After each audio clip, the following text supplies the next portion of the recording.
आइए, तो भाइयों और बहनों, first time ever in university of Calcutta ये टॉपिक इंट्रोड्यूस किया गया। टॉपिक का नाम है जॉब कॉस्टिंग। क्या नाम है बताइए? कॉपी में हेडिंग दीजिए जॉब कॉस्टिंग, प्लीज दीजिए ना हेडिंग। क्या देखो तो बताओ, हेडिंग कॉपी में लिखो जॉब कॉस्टिंग। देखो जॉब कॉस्टिंग से अभी यूनिवर्सिटी, हम लोग का जो कैलकाटा यूनिवर्सिटी है उसका खराबी ये है नया सिलेबस में कि वो लोग चैप्टर तो बता दिया, लेकिन कौन से चैप्टर से कितना मार्क्स का क्वेश्चन आएगा वो नहीं बताया। तो वो एक तो हम लोग हिट करते क्या, नॉर्मली जॉब कॉस्टिंग से क्वेश्चन जो आपका क्वेश्चन आएगा वो या तो 5 मार्क्स का रहेगा या तो 10 मार्क्स का रहेगा। ये 15 मार्क्स में इसका क्वेश्चन बन नहीं सकता है, हाई चांसेस कि 5 मार्क्स या 10 मार्क्स में रहे। तो कॉपी में हेडिंग दे दिए जॉब कॉस्टिंग, दे दिए। और आपको पता है आज पहला क्लास है तो ये पूरा इंट्रोडक्शन है कि भाई जॉब कॉस्टिंग क्या है, जॉब कॉस्टिंग किसको बोलते हैं, जॉब कॉस्टिंग का क्या फायदा है, जॉब कॉस्टिंग का क्या एप्लीकेशन है, बात समझे, जॉब कॉस्टिंग में खर्चा को कैसे बांटते हैं, ये सब आज का टॉपिक में हम लोग डिस्कस करने के लिए जा रहे हैं। ठीक है, इसमें भी सम्स है लेकिन सम्स इजी है। वो बचपन में जो आप कॉस्ट शीट पढ़े थे ना वही है, समझ लीजिए। जॉब कॉस्टिंग में कुछ ज़्यादा बहुत यूनिक आप नहीं पढ़ने वाले हो। चल रहा ना कैमरा? क्या क्वालिटी अच्छा रहा क्या? क्या कैमरा साफ किए इसीलिए। देखिए, तो बात समझे ना। तो what is job costing? Job costing क्या होता है, जॉब कॉस्टिंग किसको बोलते हैं, जॉब कॉस्टिंग का क्या मतलब है? चलिए रेडी, स्टार्ट कर रहे हैं। लिखिए, देखो ऐसे पहले जॉब क्या होता है? जॉब क्या बोलते हैं बाबू? जॉब बोलते हैं ना कि जॉब कर रहे। जॉब का मतलब क्या है? What is the meaning of job? क्या करना? किसी के अंडर काम करना नहीं। यहां पर जॉब का मतलब होता है स्पेसिफिक टास्क। जॉब का अंदर मतलब क्या होता है बाबू? Specific task. जब आप कोई स्पेसिफिक टास्क परफॉर्म करते हो ना, दैट इज कॉल्ड जॉब। कोई स्पेसिफिक टास्क परफॉर्म कर रहे। जैसे एग्जांपल दे रहे, हम कोचिंग पढ़ा रहे, तो कोचिंग पढ़ाना अपने आप में एक कॉम्प्रिहेंसिव एक्टिविटी है। बट कोचिंग पढ़ाना मतलब खाली पढ़ाना ही नहीं होता है, पेपर चेक करना ये हो गया एक जॉब। यस और नो? क्वेश्चन पेपर बनाना ये हो गया एक जॉब। यस और नो? बात समझे? जॉब मतलब होता है specific task which is performed. एक स्पेसिफिक टास्क को हम लोग क्या बोलते हैं बाबू? जॉब। क्या बोलते? बोलो ना, प्लीज बोलो ना यार। जॉब लिखिए। Job costing, job costing is the method of calculating the cost of क्या? कॉस्ट ऑफ क्या? हलवा पूड़ी? Specific task. Very good Arun, very good. लिखिए स्पेसिफिक टास्क। अरुण से याद आया, इंग्लिश में भी था ना चैप्टर आप लोग अरुण वाला, आज रिजल्ट है।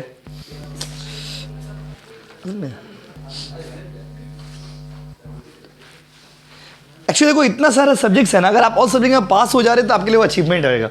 इतना सारा सब्जेक्ट्स है, इतना सारा सब्जेक्ट सेम 1 में था, इतना सारा सब्जेक्ट सेम 2। आप धीरे धीरे क्या होगा ना, सब्जेक्ट आपका कम होते जाएगा। जैसे जैसे आप आगे सेमेस्टर्स में जाओगे सब्जेक्ट्स का नंबर, जैसे इस सेमेस्टर में थोड़ा कम हुआ, अगला उसके बाद क्या होगा, स्पेसिफिक होगा, लाइक 4 सब्जेक्ट 5 सब्जेक्ट जो मेन सब्जेक्ट स्ट्रीमलाइन सब्जेक्ट है वो। दूसरा ये ईवीएस का नहीं पता, ईवीएस रहेगा कि नहीं रहेगा। ईवीएस तो इस सेमेस्टर में तो नहीं है ना ईवीएस, इसलिए खुश नजर आ रहे हैं आप लोग। अगला पॉइंट भाई, it is also known as, उसी में it is also known as, लिखिए it is also known as क्या, वो तो हम बताएंगे। लिखिए project based costing. First class है ना इसलिए कॉन्सेप्ट कर रहे हैं, अगला क्लास में सम्स करेंगे। सुबह सुबह पैसा लिखा हुआ देखिए, चैप्टर 8। चले पेज नंबर कितना बता दिए तो एक बार बच्चे बोलेंगे मिल नहीं रहा। पेज नंबर 29 है कोचिंग का बुक का, लेकिन आज बुक का दरकार नहीं क्योंकि आज तो कॉन्सेप्ट पढ़ रहे हैं ना। हो गया? अब आइए, ये कॉन्सेप्ट नंबर 1 था जिसमें हम लोगों ने क्या लिखा कि जॉब कॉस्टिंग क्या होता है, किसको बोलते हैं। आपका कॉलेज में आज ही हुआ क्या? पॉइंट नंबर 2 लिखिए। क्या चीज? कॉलेज रोज जाता है। पॉइंट नंबर 2 जॉब को लिखिए, features of job costing. Theory भी देने का चांसेस है, इसमें से थ्योरी भी देने का चांसेस है। फीचर्स ऑफ जॉब कॉस्टिंग लिखिए ना, नहीं लिखिए, बोले जरूर। फीचर्स ऑफ जॉब कॉस्टिंग, चलिए लिखिए। पॉइंट नंबर 1 लिखिए, it helps to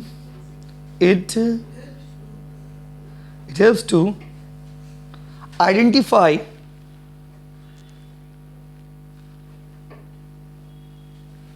the specific job, specific job. जैसे किसी का शादी वादी ही होता है, तो हम लोग, आप लोग क्या बोलते हैं, शादी में जा रहे हैं, बट उस शादी में जाने के लिए बहुत सारे एक्टिविटीज आप परफॉर्म करते हो, या आप लोग में किसी के घर में ही शादी, किसी का भैया का, बहन का, किसी का भी शादी हो, रिलेटिव का, तो आप क्या देखते हो कि भाई इसमें शादी एक बड़ा टास्क हो गया, शादी एक गोल हो गया भाई इसका शादी है, लेकिन शादी में there are lots of activities, तो हर एक एक्टिविटी में खर्चा इन्वॉल्व है। आप देखिए हर एक एक्टिविटी में खर्चा इन्वॉल्व नहीं है। टेंट लगाइएगा, टेंट का खर्चा, टेंट का खर्चा अलग है, क्या खाना पीना होगा उसका खर्चा अलग है, नाच गाना होगा उसका खर्चा अलग है, बॉक्स स्पीकर ये वो उसका खर्चा अलग है, स्टेज बनवा उसका खर्चा अलग है, किसी का मेहंदी हुआ उसका खर्चा अलग है, किसी का सगाई हुआ उसका खर्चा अलग है। तो these all are jobs, these are all are का जॉब। एक काम गोल के लिए, एक गोल में बहुत सारे जॉब होते हैं, और उसको हम लोग क्या बोलते हैं बाबू, हर एक एक्टिविटी को क्या बोलते हैं, जॉब। क्या बोलते हैं बाबू, जॉब। क्या बोलते हैं बताओ, जॉब। उसका लिखिए, costs are categorized, point number 2 लिखिए, कॉस्ट्स, क्या लिखिए बाबू, very good, costs are categorized. Spelling बोले क्या, इस उम्र में स्पेलिंग पूछ रहे हो, बाप रे बाप, तुम पढ़ाते पढ़ाते गिर जाएंगे बेहोश होके, इस उम्र में स्पेलिंग पूछ रहे हैं आप लोग, बोलिए। तीसरा पॉइंट लिखिए, क्या लिखिए बाबू, कॉस्ट आर कैटेगराइज। यहां पर कॉस्ट को हम लोग कैटेगराइज कर पाते हैं कि कौन सा जॉब में कितना खर्चा होगा। देखिए एक चीज समझिए आप, एक तो हम लोग याद है आपको बचपन में, बचपन मतलब सेम 2 में, जिसका रिजल्ट आ जाने वाला है, वो बात बोल बोल के आप लोग को याद दिलाते रहे, बस फिर तो 2-3 घंटा बाद सारा एक्साइटमेंट खत्म। तो भाइयों और बहनों देखिए, हाँ यहां पर जो हम लोग बात करें, जैसे आपने कॉस्ट शीट सीखा था, कॉस्ट शीट में क्या होता है, पूरा प्रोडक्ट का कॉस्ट निकालते हैं, बट उस प्रोडक्ट को बनाने के लिए देयर आर वेरियस एक्टिविटीज। हर एक एक्टिविटी का जब हम लोग कॉस्ट शीट बनाएंगे तो हो गया जॉब कॉस्टिंग। क्या हो गया बताइए, job costing.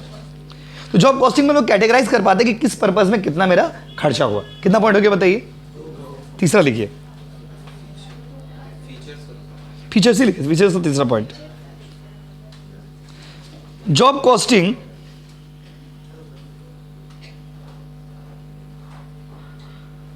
is suitable for industries,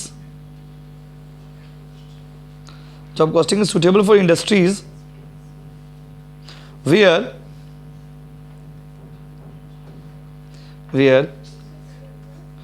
products or services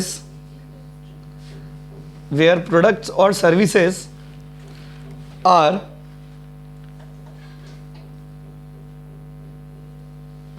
customized,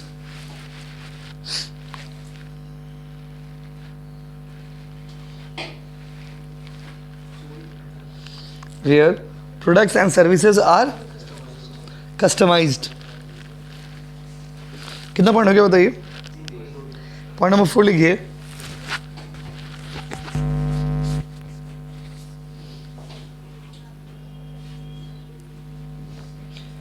by comparing total job cost, 4th point जी, by comparing total job cost, profit is determined। By comparing total job cost, profit is determined। कितना point हो गया बताइए, 4। 5वां point लिखिए,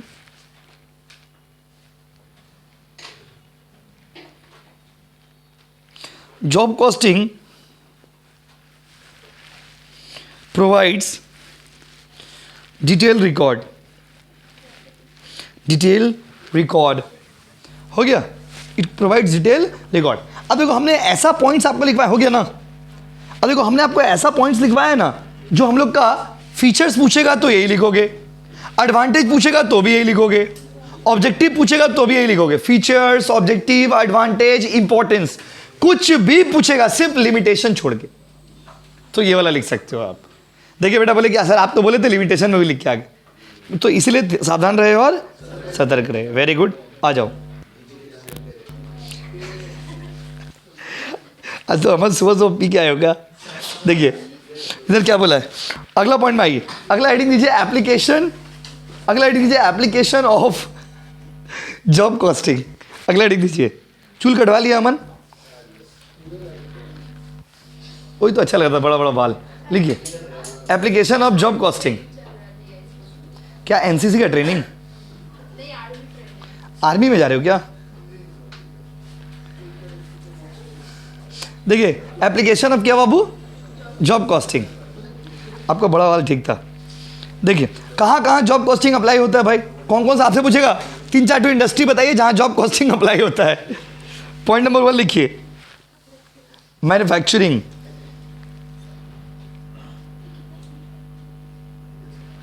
manufacturing example, manufacturing example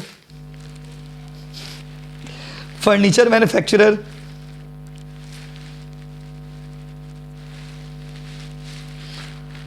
ship building, comma ship building, comma printing companies, ETC etcetera. 2-3 example सबका आपको लिखवा दे रहे। Printing industries etcetera.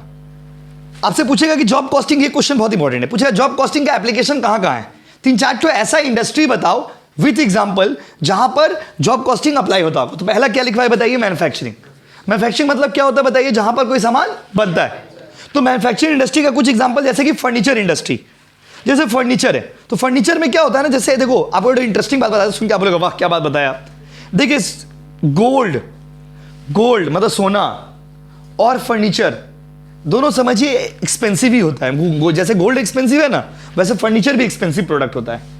फर्नीचर का सामान अगर आप बनवाओगे ना तो बहुत पैसा लग जाता है। जैसे ये बेंच हम लोग बनाए, बहुत पैसा लग गया, बात समझे ना। तो कोई भी फर्नीचर का सामान आप बनाइएगा तो आपका बहुत एक्सपेंसिव हो जाता है। क्यों? क्योंकि वो गोल्ड की तरह है। लकड़ी आजकल बहुत एक्सपेंसिव है। लकड़ी के ऊपर ही तो मूवी आया ना पुष्पा 2, पुष्पा 1 भी तो उसी के ऊपर था। पुष्पा 1 भी उस पे था, पुष्पा 2 भी उस पे है। उस फिल्म का थीम ही यही है, लकड़ी का चोरी, लकड़ी का यस चोरी के ऊपर ही मूवी है। तो माय डियर स्टूडेंट, आपको आगे मजाक में आप देख रहे, आपको देखते लगता होगा नहीं थोड़ी ना इतना महंगा होता होगा, सच में महंगा। आप गलत ऐसा मत सोचिए, वो रियलिस्टिक चीज़ है। हाँ चोरी चाम थोड़ा मूवी में थोड़ा बड़ा चढ़ा के दिखा देता है, लेकिन एक्चुअली क्या है ना, चंदन का लकड़ी बहुत एक्सपेंसिव होता है। लाल चंदन तो और एक्सपेंसिव, और सही में साउथ इंडिया के कुछ जगह पे पाया जाता है, घने जंगलों में पाया जाता है, और बहुत ज़्यादा एक्सपेंसिव लकड़ी है वो, बहुत एक्सपेंसिव है। गाँवों में भी आप जाओगे ना, नॉर्मली हम लोग आप लोग के गाँव में भी दिख जाता है। बहुत सारा लकड़ी ऐसा है जो आपका लाख रुपया, 2-2 लाख रुपया एक तो पेड़ का दाम है।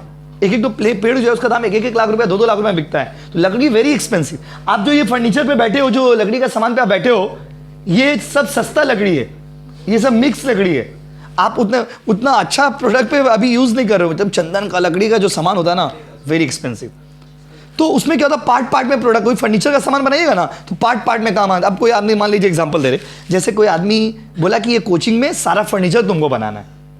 तो फर्नीचर कोचिंग में बनाना है तो कहीं पे बेंच बनेगा, कहीं पे हाई बेंच बनेगा, कहीं पे सीटिंग बेंच बनेगा, ऑफिस का जो बेंच है उसका अलग स्ट्रक्चर है, स्टेज जो है वो अलग पैटर्न का बनेगा। तो ये हर जॉब का वो लोग क्या करता है, कॉस्ट निकालता है, अकॉर्डिंगली वो लोग पैसा चार्ज करता है। इसको बोलते हैं जॉब कॉस्टिंग। क्या बोलते हैं वो बताइए, क्या बोलते बताइए। दूसरा एग्जांपल क्या देखिए उसमें, शिप बिल्डिंग। शिप बिल्डिंग समझते हो क्या? जहाज मतलब कौन सा जहाज? पानी वाला जहाज। हवाई जहाज भी इसी बैच कॉस्टिंग ही होता है, सॉरी जॉब कॉस्टिंग ही होता है, बस समझे ना। यहां पर हवाई जहाज में भी क्या होता है, ये सब चीज तो बहुत महंगा चीज होता है ना, इस सबको बनाने में 2-2 साल 3-3 साल बनाने में लग जाता है। तो 2-2 साल 3-3 साल का खर्चा निकालने के लोग क्या करता है, एक एक्टिविटी का खर्चा निकालता है, एक पार्ट का खर्चा निकालता है। तीसरा एग्जाम्पल क्या लिखे बताइए, प्रिंटिंग हाउस, जहां से बुक बनवाते हैं हम लोग, वो लोग को भी प्रिंटिंग कॉस्ट अलग। वो लोग जब बुक का, जब लोग को कोटेशन बुक का भेजता है ना, तो 3 पार्ट 4 पार्ट में डिवाइडेड रहता है। एक होता है कि बुक का पेजेस का प्रिंट चार्ज कितना है, उसका जो कवर पेज तो कलर प्रिंट होगा उसका क्या चार्जेस है, उसके ऊपर लेमिनेशन होगा उसका क्या चार्जेस है, समझ, अलग अलग पार्ट में डिवाइड करके उसके बाद वो लोग डिजाइनिंग करेगा, उसका अलग चार्जेस है। ये देखो नॉर्मल पीडीएफ में ये जो डिजाइनिंग किया हुआ है, तो ये जो डिजाइनिंग किया तो अलग से पैसा लेगा ना बाबू। हम लोग क्या करते हैं, टाइपिंग करके भेज देते हैं, उसके बाद इसमें देखिए ना डॉलर का फोटो दे दिया है, कैलकुलेटर दे दिया, ये सब क्या है, अलग अलग एक्टिविटी है, इसका खर्चा निकालता है। इसको बोलते हैं कौन सा कॉस्टिंग बताइए, जॉब कॉस्टिंग। अब दूसरा एग्जांपल आई, कंस्ट्रक्शन।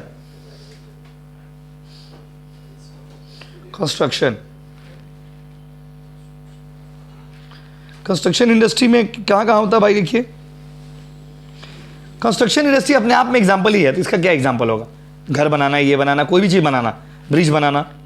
आप देखोगे ब्रिज व्रिज जो बनता है, जैसे कोलकाता हम लोग का क्या, हम लोग कोलकाता क्या मिनी लंदन है। मिनी क्या बाबू? लंदन। लोग कोलकाता को ना लंदन से कंपेयर करते, क्यों करते बताइए? क्योंकि कोलकाता में क्या बताइए, ब्रिजेस बहुत ज़्यादा है।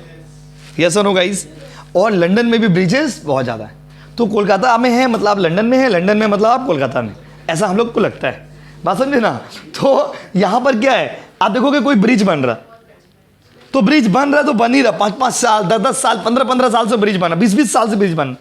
मेट्रो देखते होंगे आप, बहुत सारा मेट्रो जो है 10 साल से तो आप देख रहे हो ना, हम तो 20 साल से देख रहे। बस समझे ना? वो बन ही रहा।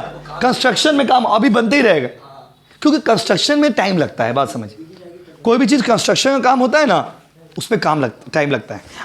खाली कोलकाता में फास्ट क्या बन जाता है बताइए? बिल्डिंग। इसका रीज़न होता है, इसका भी रीज़न होता है, क्योंकि क्या होता है ना, बिल्डिंग में जल्दी जल्दी लोगों को कंप्लीट करना रहता है। क्योंकि क्या होता है ना, कब मान लीजिए पॉलिटिकल पार्टी चेंज हो जाता है, या कब पावर किसका हाथ में आ जाए, ऐसा हमेशा तो पावर एक आदमी के हाथ में नहीं रहता है, इसलिए लोग जल्दी जल्दी बिल्डिंग बना लेता है। तो कंस्ट्रक्शन में ना हर एक जॉब का अलग अलग चार्जेस है।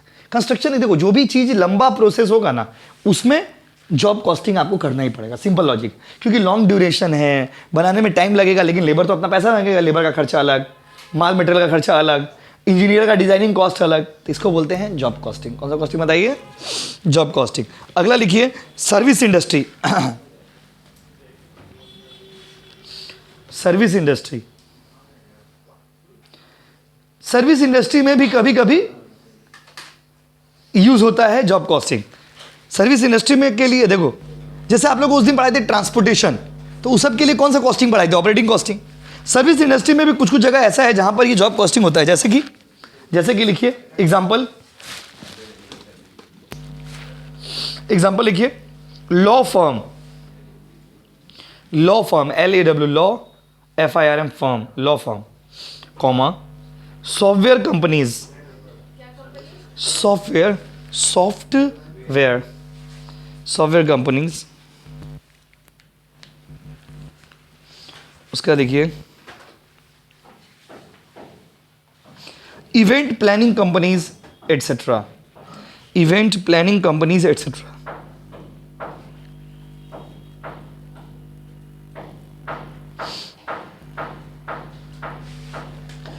सिंपल लैंग्वेज में आप ये समझ लीजिए कि हर वो चीज के लिए जॉब कॉस्टिंग अच्छा है जहां पर हर एक एक्टिविटी का आपको खर्चा निकालना रहता है। जैसे कोई इवेंट प्लानिंग होता है, इवेंट बहुत बड़ा चीज होता है, इवेंट में हजार लड़का लड़की लोग का जरूरत हो, रिक्वायरमेंट होता है। आप लोग में बहुत सारे बच्चे लोग इवेंट पे काम किए होंगे तो आपको पता होगा। बात समझे? हजारों बच्चों लोग का इवेंट में जरूरत पड़ता है, इवेंट में बहुत सारे एक्टिविटीज है, तो वहां से इवेंट का खर्चा अलग होता है। उसके बाद फिर आपका देखिए, जैसे एग्जाम्पल दिया हुआ है लॉ फर्म, वकील के पास जाइएगा, वकील भी क्या करता है अलग। जैसे वकील को ड्राफ्टिंग कराना है, मतलब कोई लेटर लिखवाना है आपको, जैसे आप एक लेटर लिखिएगा वो, और हम जो लेटर आपको लिख के देंगे वो, दोनों में डिफरेंस होगा। आप जो लेटर लिखोगे वो नॉर्मल लेटर होगा, हम जो लेटर लिखेंगे टेक्निकल लेटर होगा। टेक्निकल मतलब क्या दे सकते हैं, क्या नहीं दे सकते, तो बस समझिए टेक्निकल लेटर होगा। तो ये लॉ फर्म का एक बेनिफिट होता है, लेटर लिखने का पैसा अलग ले लेगा। कोर्ट में देखो, कोर्ट केस जो होता है ना, दुनिया में सबसे गंदा चीज क्या बताइए? Court case. कोर्ट केस कभी भी इंसान, जैसे हम लोग कभी कभी झगड़ा होता है किसी में, तो आप नहीं सुनते गाँव में या मम्मी पापा बात में क्या बोलते? हम केस कर देंगे। बट आपको एक चीज बताते हैं, जीवन में याद रखिएगा, कभी भी never go by the case and all things. कभी भी झगड़ा कितना भी ज्यादा क्यों ना हो जाए, केस के थ्रू नहीं आना चाहिए। Case can never solve your problem, remember it. आपने हिंदी में एक लाइन सुना होगा, तारीख पे तारीख, सुना ना मूवी में तारीख पे तारीख। हमारे देश में ऐसे ही होता है, तारीख पे तारीख होता है, मतलब आपका डेट आपको खाली बढ़ाते रहेगा और आपको कोई खास बेनिफिट होने वाला नहीं। आप देखोगे कोई जमीन ना डिस्प्यूट, आप अपना एरिया में देखोगे, हर एरिया में एक दो जमीन ऐसा ना डिस्प्यूटेड जमीन है, तो उसमें झमेला चल रहा है। अब उसमें क्या होता है, ना तो कोई घर बना पा रहा, ना तो कोई घर में रह पा रहा, ना तो कोई कंस्ट्रक्शन में कुछ हो ही नहीं पा रहा। मतलब मेरा मान लीजिए आपके भी झगड़ा चल रहा है जमीन पर, ना आप ही उसका बेनिफिट ले पा रहे हैं, ना हम ही ले पा रहे, हम मर जाएंगे, आप भी मर जाओगे, लास्ट में देखेंगे एरिया का जो पॉलिटिकल पार्टी है उस पर पार्टी ऑफिस बना दिया। ऐसे ही होता है, रियलिटी यही है, सच्चाई हर जगह का ऐसा सीन है। इसीलिए कोर्ट केस के थ्रू आदमी को नॉर्मली नहीं जाना चाहिए। जब ओवर कोई चीज़ है तो जाना चाहिए, नॉर्मली नहीं जाना चाहिए। क्योंकि कोर्ट केस में आप सोचोगे ना, आप सोचो हम लोग का देश में ये जो कोलकाता में जो केस हुआ था आरजीकर वाला, इतना बड़ा केस है, सबको पता कि वो आदमी गिल्टी है, गलत है, वो आदमी गलत है, सबको पता। इतना प्रोटेस्ट हुआ, कहाँ उसको फांसी अभी तक हो गया। तो क्या है ना, हम लोग का देश में एक तो court trial proceeding this take lot of time, इसमें टाइम बहुत लग जाता है। बात समझे ना, फैसला उसको सुनाया जाएगा, आदमी तो कर उसका तो कुछ ना कुछ उसका इंसाफ मिलेगा जरूर, ऐसा नहीं मिलेगा, लेकिन टाइम बहुत लग जाता है। तो स्पेशली अगर आप कोई ज़मीन का विवाद में या फिर कोई नॉर्मल बात के लिए कोर्ट केस में जाओगे, it will take a long time. फायदा किसको होता है? वकील को। वकील जितना बार हियरिंग में आपके लिए अपीयर करेगा उतना बार आपसे क्या ले लेगा? पैसा ले लेगा। आप जीतिए चाहे हारिए, वो आपका कंसर्न, हमको भाई पैसा से मतलब। तो इसीलिए इस सब चीज़ के लिए क्या निकालना पड़ता है बताइए? Job costing. मतलब हर एक एक्टिविटी का भाई पैसा लेंगे, तो बात समझे? हर एक एक्टिविटी का क्या निकालना पड़ेगा बताइए? पैसा निकालना पड़ेगा, पैसा देना पड़ेगा। अब हम इसी तो जनरल बात समझा रहे हैं ना कि क्या नहीं करना चाहिए। लास्ट लिखिए, film production. Film production, film समझते हो? फिल्म समझते हो ना? मूवीज थिएटर में फिल्म जो बनता है, फिल्म बहुत लंबा बनता है। देखो पहले जमाना में तो 4-4 साल 5-5 साल में फिल्म बनता था। आपको मेरे इंटरेस्टिंग बात बताते हैं, आपको नहीं पता होगा शायद। पुष्पा 2 में जो एक्टर है उसका, वो अभी आज के डेट में इंडिया का सबसे एक्सपेंसिव एक्टर हो गया आज के डेट में, इस मूवी के बाद। उसका चार्जेस कितना पता है उस मूवी का? 300 करोड़। देखे होंगे आपने पोस्ट, तो आपको भी पता होगा, कहीं ना कहीं पोस्ट में आप भी पढ़े होंगे। बट आप सोचते होंगे कि 300 करोड़ इसको क्यों मिला? इसके पीछे भी एक रीजन है। आप अगर थोड़ा बैक जाकर के देखोगे, गूगल में सर्च मारोगे, नेट में देखोगे, लास्ट 5 साल में उसने कोई फिल्म ही नहीं किया। लास्ट 5 साल से, जब से पुष्पा 1 आया था, पुष्पा 1 आया हुआ 4-5 साल हो ही गया होगा। जब पुष्पा 1 आया था तब से लेके पुष्पा 2 के बीच में वो कोई दूसरा फिल्म नहीं किया, वो सिर्फ इसी फिल्म में बिजी था। सोच के देखिए, आदमी अपना कैरियर का कितना साल इन्वेस्ट कर रहा है बताइए? 5 साल, तब जाकर के वो ऐसा मूवी दे पा रहा है। पहले जमाना में एक तो मूवी बनाने में 4 साल 5 साल लग जाता था। आजकल क्या बताइए? तो आजकल इंस्टेंटली, आजकल तो 2-2 महीना। सबसे सस्ता एक्टर अक्षय कुमार, 3 करोड़।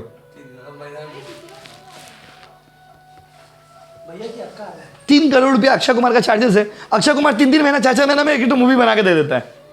बात समझे? तो फिल्म प्रोडक्शन ना एक लॉन्ग प्रोसेस हुआ करता था एक जमाने में, अभी भी 3 महीना 4 महीना लग जाता है। तो पार्ट का खर्चा है।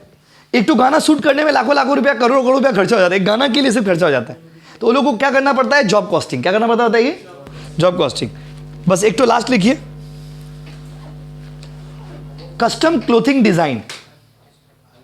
कस्टम क्लोथिंग डिजाइन, कस्टम आपसे पूछेगा कहां कहां अप्लाई होता है, तो चिपका देना कस्टम क्लोथिंग डिजाइन।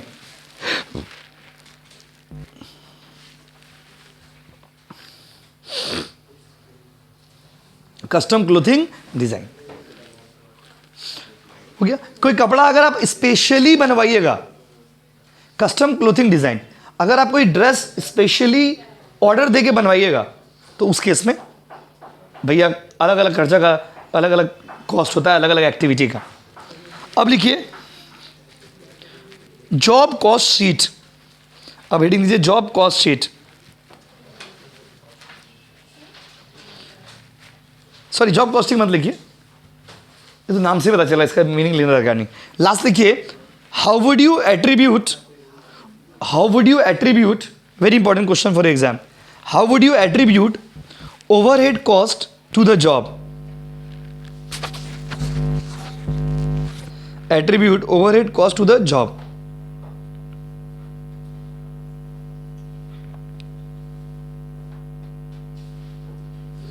ओवरहेड का मतलब क्या पढ़ाए थे, याद है आप लोग में से किसी को? इनडायरेक्ट मटेरियल, इनडायरेक्ट लेबर और इनडायरेक्ट एक्सपेंस। जितना भी इनडायरेक्ट खर्चा होता है उसको हम लोग क्या बोलते हैं बाबू? ओवरहेड। तो ओवरहेड को कैसे बांटेंगे? जॉब से कैसे बांटेंगे जॉब में? तो उसका एक आपसे पूछेगा कैसे आप बांटोगे। ये थ्योरी में भी काम आएगा, सम्स में भी काम आएगा। उसका कुछ स्टेप्स है, लिखिए। पहला step, point number 1, identify overhead cost. पहले खर्चा को आइडेंटिफाई करिए, identify overhead cost. Point number B, overhead cost. Point number B, select some common basis. पहले लिख लीजिए फिर बताते हैं।